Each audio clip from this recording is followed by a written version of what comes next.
ইরানে ইসরায়েল ও যুক্তরাষ্ট্রের হামলার পর থেকে যুদ্ধের উত্তেজনা দিন দিন বাড়ছেই। ইরানের পাল্টা হামলার জেরে মধ্যপ্রাচ্যের পুরো অঞ্চল জুড়ে ছড়িয়ে পড়েছে উদ্বেগ ও উৎকণ্ঠা। ক্রমেই অস্থিতিশীল হয়ে উঠছে মধ্যপ্রাচ্যের নিরাপত্তা পরিস্থিতি, বাড়ছে নতুন সংঘাতের আশঙ্কা। এমন উত্তেজনাপূর্ণ পরিস্থিতির মধ্যেই ইরানের রাজনীতিতে এসেছে বড় পরিবর্তন। দেশটির সর্বোচ্চ নেতা আয়াতুল্লাহ আলী খামেনির মৃত্যুর পর নতুন সর্বোচ্চ নেতা হিসেবে নির্বাচিত হয়েছেন মোস্তফা আলী খামেনি। এই নেতৃত্ব পরিবর্তনকে ঘিরে আন্তর্জাতিক অঙ্গনে নতুন করে আলোচনা ও কূটনৈতিক হিসাব নিকাশ শুরু হয়েছে।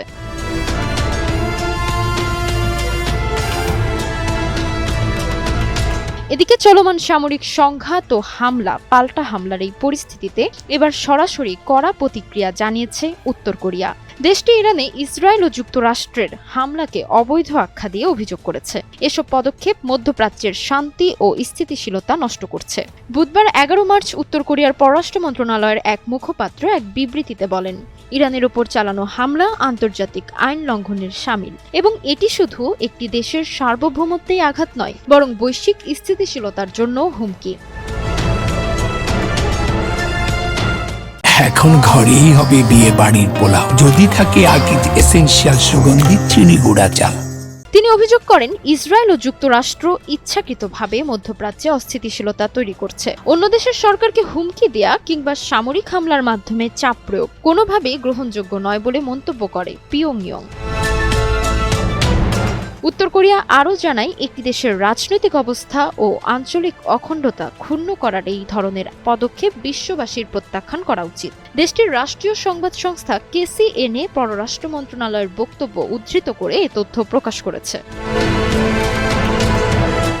এদিকে ইরানের অভ্যন্তরীণ রাজনৈতিক পরিবর্তন নিয়েও অবস্থান স্পষ্ট করেছে উত্তর কোরিয়া। দেশটি জানিয়েছে, ইরানের অ্যাসেম্বলি অফ এক্সপার্ট নতুন সুপ্রিম লিডার হিসেবে যাকে নির্বাচন করেছে সেটি ইরানি জনগণের ইচ্ছার প্রতিফলন। ইরানের নতুন সর্বোচ্চ নেতা হিসেবে মোস্তফা আলী খামেনি দায়িত্ব গ্রহণকে আনুষ্ঠানিকভাবে সম্মান ও সমর্থন জানিয়েছে উত্তর কোরিয়া। একই সঙ্গে মার্কিন যুক্তরাষ্ট্র ও ইসরায়েলের সামরিক অভিযানকে গুন্ডামির সঙ্গে তুলনা করে এর তীব্র নিন্দা জানানো হয়েছে।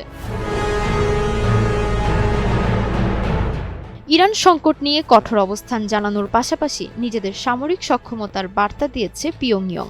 বুধবার উত্তর কোরিয়ার রাষ্ট্রীয় গণমাধ্যম জানায়, দেশটির নেতা কিম জং উন সর্বাধুনিক নৌ ধ্বংসকারী চো হিউন থেকে কৌশলগত ক্রুজ ক্ষেপণাস্ত্র পরীক্ষার তদারকি করেছেন।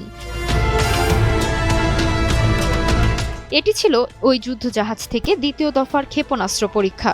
উৎক্ষেপণ পর্যবেক্ষণকালে কিম জং উন বলেন, বর্তমান আন্তর্জাতিক পরিস্থিতিতে শক্তিশালী ও নির্ভরযোগ্য পারমাণবিক প্রতিরোধ ব্যবস্থা বজায় রাখা অত্যন্ত গুরুত্বপূর্ণ কৌশলগত দায়িত্ব।